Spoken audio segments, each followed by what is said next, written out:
Now the real work begins, persuading a majority of the Minneapolis City Council and the Minnesota Legislature to approve this agreement. I ask the Council to act expeditiously and the Legislature to hold up or down votes in both the House and the Senate during this session. I ask them to consider carefully what is at stake for Minneapolis and for all of Minnesota. Estimates are that building this stadium will employ as many as 8,000 construction workers and an additional 5,000 people among the project suppliers. A couple thousand permanent jobs will be created by its ongoing operations.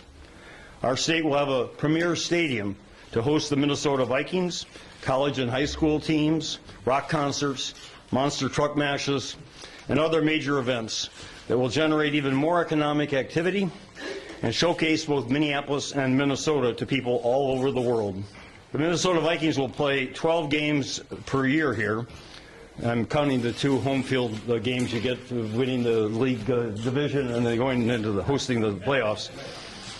The other 353 days, this publicly owned stadium will be operated by a public authority to best serve the needs, the activities, and the enjoyment of the people of Minnesota. The time has come for Minnesota to make a decision.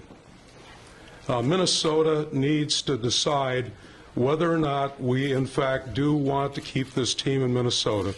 I do. I'm committed to that. We want to do everything we can to keep them here, and we believe that we have a plan now that stands the best chance of our being successful in getting legislative approval for this new facility to be built. I'd just like to make a couple comments about why Minnesota is so special and what makes Minnesota special. Because of the commitment we've made to the things that we love, the Guthrie, the Ordway, the Children's Museum, our 10,000 lakes, to our workforce, on, and the Vikings are a very important, integral part of that. So right now we need to make a commitment. We have a plan in place, a very good plan. That was my promise to my colleagues in the Senate, that we will put the very best plan on. This vision will offer opportunities, as said before, for major events, including the NCAA Final Fours, a Super Bowl, a Major League Soccer, concerts, and other community events. So we're very excited as owners to be able to be on the cusp of resolving the stadium issue in Minnesota. And today is a big step forward.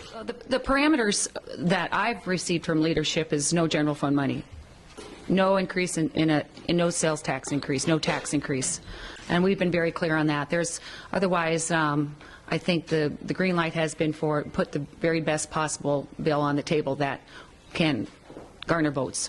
And that's we believe we have a very compelling case to make to not only the people on our council but to the people of Minneapolis, that this arrangement allows us to extend sales taxes that were in jeopardy of being removed from the city. Had that happened, we would have no funding for the convention center or Target Center, leaving both of those obligations to the property taxpayers. This solves that problem.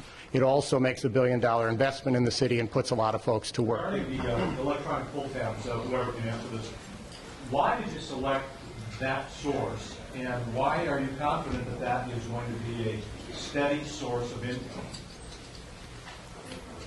Well, it meets the criteria that the legislative leaders have stated, which is no general fund tax dollars, and it's a expanded part of an existing tax on charitable gaming, where the beneficiaries are the state of Minnesota and charities all over the state of Minnesota. So it provides a benefit for the charities in terms of additional revenue as well as the state. We have an estimate from Commissioner Fran's revenue that $72 million is the current projection. Now that is obviously not locked in because we don't have the operating experience, and in terms of selling the bonds, if this agreement is approved by the legislature and the council, we'll have to see what kind of assurance that we have to provide, if any, beyond that in order to sell the bonds. But and the other advantage of this is, as far as we know so far, there won't be